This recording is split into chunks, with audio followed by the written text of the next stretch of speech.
दुख का दूसरा दिन, ठीक है। उसके लिए हम मंगलाचरण करते हैं।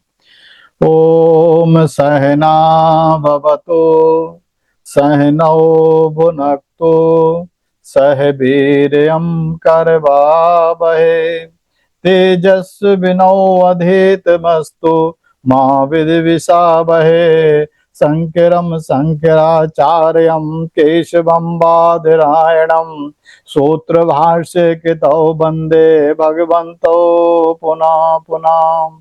ओम सद्यो जातं प्रपद्यामि सद्यो जाताय वे नमो नमः। भवे भवे नाति भवे भवस्मं भवोद्भवाय नमः। ओम नमः शिवाय ओम नमः शिवाय ओम नमः शिवाय। आप सभी को नमस्कार है। आज से हम अपने यात्रा की सेकंड क्लास की शुरुआत करते हैं।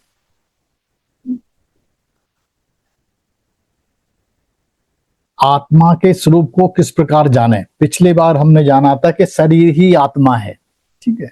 लेकिन आज हम देखेंगे कि शरीर से भी आगे कुछ और भी है। आज उस पर डिस्कस करते हैं, इंद्रियों पे।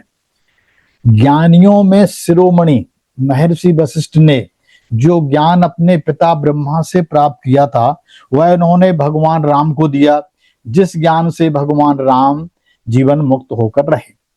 गुरु वशिष्ठ जी कहते हैं कि हे रघुनंदन, तुम देह उत्पन्न होने पर उत्पन्न नहीं होते। मतलब आपका शरीर अगर पैदा होता है तो आप उत्पन्न नहीं होते, और देह के नष्ट हो जाने पर भी आप नष्ट नहीं होते, क्योंकि अपने स्वरूप में तुम विकार रहित और विशुद्ध नित्य स्थित हो। इस विनाशशील देह के नष्ट हो जाने पर तुम्हारी शुद्ध आत्मा का नाश नहीं होता है।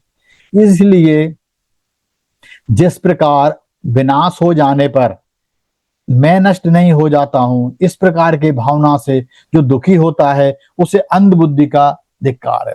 वह इसीलिए कहते हैं कि शरीर आत्मा नहीं है। कुछ विद्वान लोग भी इस बात पर चर्चा किया और इस बात का खंडन किया कि यदि शरीर ही आत्मा है तो मरने के बाद शरीर को भी उड़ जाना चाहिए, या शरीर यहीं पड़ा दिखाई ना दे, अथवा वह शरीर यहाँ रहता है तो अचेतन नहीं होना चाहिए, क्योंकि पृथ्वी आदि जिन तत्वों से शरीर में चेतना उत्पन्न होती है वह सब तो यहाँ उपलब्ध है। अतः इससे प्राप्त होता है कि शरीर है, या कहते हैं शरीर मर जाता है, वह शरीर से निकल जाने वाला तत्व ही आत्मा है। कुछ प्रबुद्ध लोग कहते हैं कि शरीर से भिन्न इंद्रिय रूप आत्मा है। अंतःकरण और इंद्रियों का समस्त प्रभाव इंद्रिय समूह है, वही आत्मा है।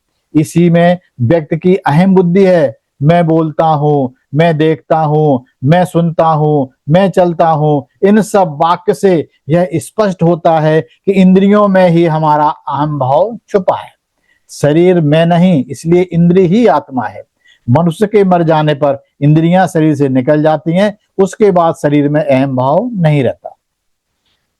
इसके लिए हम आगे चलते हैं। एक है बृहदारण्यक उपनिषद, उसका 6ठे अध्याय में एक चर्चा की गई है। 6ठे अध्याय प्रथम ब्राह्मण में है ना, उसमें 7वां मंत्र है। उसमें है एक प्राण की सृष्टा, मतलब बृहदारण्यक उपनिषद सबसे प्राचीन और आकार में सबसे बड़ा उपनिषद है। यह शुक्ल यजुर्वेद के शतपथ ब्राह्मण का अंतिम भाग है। बृहत का माने होता है बड़ा, और आरण्यक का मतलब होता है वनों में पढ़ा जाने वाला। से मिलकर बने इस ग्रंथ में ब्रह्म, आत्मा और अद्वैत दर्शन का गहन विज्ञान दिया गया है।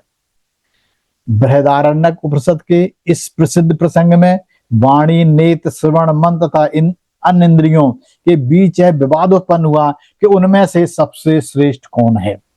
देखो, इंद्रियां 5 हैं तो 5 तो आत्मा नहीं हो सकती, उनमें रहेगी तो एक। तो इनमें आपस में वाद विवाद चल रहा था कि 5 इंद्रियां में कौन श्रेष्ठ है। जो श्रेष्ठ है वही आत्मा है, लेकिन प्रत्येक इंद्रिय स्वयं को महत्वपूर्ण मानती थी। इस विवाद पर समाधान करने के लिए उन्होंने एक परीक्षा दी।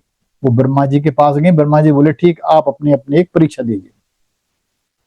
तो इसकी हम शुरुआत करते हैं कि एक बार शरीर में स्थित सभी देवताओं अर्थात वाणी, नेत्र, स्रोत, मन और प्राण के बीच विवाद उत्पन्न हुआ कि हम में सबसे श्रेष्ठ कौन है। वे सभी अपने अपने महत्व को दावा करने लगे। इस विवाद में सुलझाने के लिए उन्होंने निश्चय किया कि जो शरीर से निकल जाने पर शरीर सबसे अधिक असहाय हो जाता है वही श्रेष्ठ माना जाएगा। तो बोले ठीक है, एक एक करके हम परीक्षा देते हैं। सबसे पहले वाणी जो थी, बोलने का हिम्मत, या समझो जो बोला जाता है, बोलते हैं, वाणी, वाणी शरीर से बाहर निकल गई, मतलब बोलने की क्षमता खत्म हो गई मनुष्य की। 1 वर्ष बाद वापस आई और पूछा कि मेरे बिना तुम कैसे रहे। अन्य इंद्रियों ने उत्तर दिया कि जैसे कोई गूंगा मनुष्य प्राण लेकर जीवित रहता है वैसे ही हम जीवित रहे। तब वाणी ने स्वीकार किया कि उसके बिना भी जीवन संभव है। इसका मतलब वाणी आत्मा नहीं है। इसका आध्यात्मिक संकेत यह है कि बोलना महत्वपूर्ण है लेकिन जीवन का मूल आधार नहीं है। आज भी हम देखते हैं कि कोई व्यक्ति बोल नहीं सकता फिर भी जीवित रहता है। इसके बाद नेत्र बाहर निकल गए, ज्योति बाहर निकल गई नेत्र की। जब नेत्र बाहर चले गए, एक वर्ष बाद लौट कर आया और पूछा कि मेरे बिना तुम कैसे रहे। उत्तर मिला कि जैसे अंधा मनुष्य जीवित रहता है वैसे ही हम जीवित रहे। इसका संकेत है कि दृष्टि मूल्यवान है लेकिन जीवन का मूल्य तत्व नहीं है। उसके बाद श्रोत निकल गया, सुनने की क्षमता। फिर कान चले गए तो उत्तर मिला कि जैसे बहरा व्यक्ति जीवित रहता है वैसे ही हम जीवित रहे। इसका संकेत है कि सुनने की क्षमता भी जीवन का आधार नहीं है। मन का प्रस्थान, फिर मन बाहर चला गया। वापस आने पर उसे बताया गया कि जैसे छोटा बच्चा मन की पूर्ण विकसित शक्ति के बिना जीवित रहता है वैसे ही हम जीवित रहे। जैसे कई बार कुछ लोग होते हैं मंदबुद्धि। इसका संकेत है कि मन भी अंतिम सत्ता नहीं है। वेदांत में मन को एक उपकरण माना गया है, आत्मा नहीं। अब जब प्राण जाने लगे, जब प्राण ने जाने का निश्चय किया, जैसे ही वह उठकर जाने लगा तो सभी इंद्रियां भी अपनी जगह से उखड़ने लगी।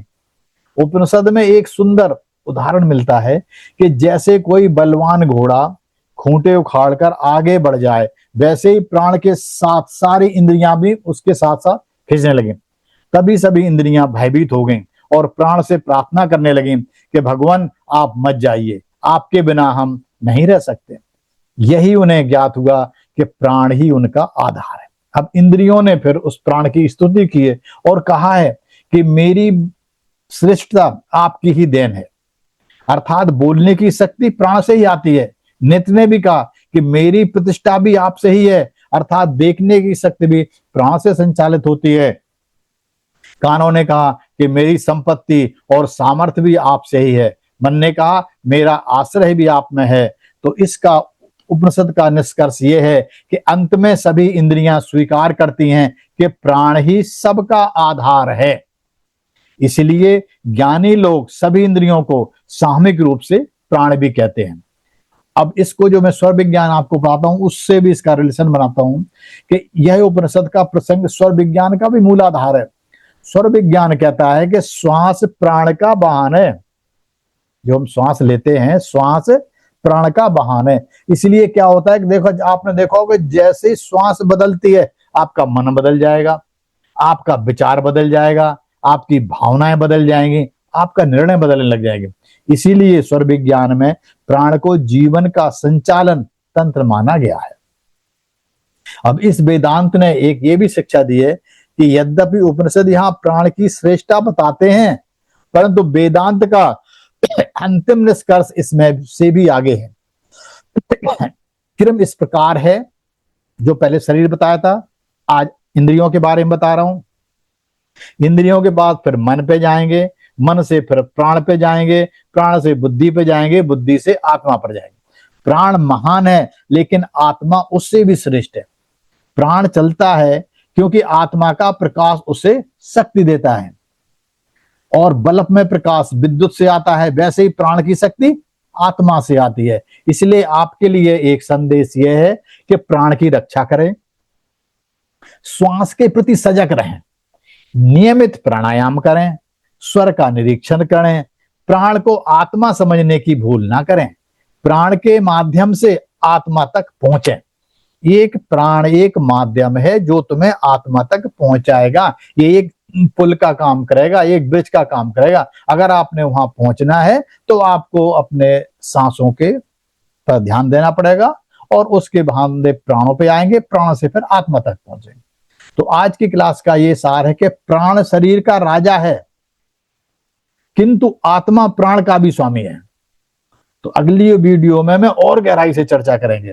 यह वीडियो पसंद आता है तो आप दूसरों को भी भेज सकते हैं। यह वीडियो का कई बार देखना पड़ेगा तभी समझ में आएगा और आगे का वीडियो इससे और ज्यादा अच्छा होगा। अब मैं प्रार्थना करते हैं, जिनको प्रार्थना आती है वो मेरे साथ प्रार्थना बोल सकते हैं। न तत्र सूर्यो भाति न चंद्र तारकम, नेमा विद्युतो भांति कुतो अयमग्नि, तमेव भान्तम अनुभाति सर्वं, तस्य भाषा सर्वमिदं विभाति। ओम पूर्णमदा पूर्णमिदं पूर्णात् पूर्णमुदच्यते, पूर्णस्य पूर्णमादाय पूर्णमेवावशिष्यते।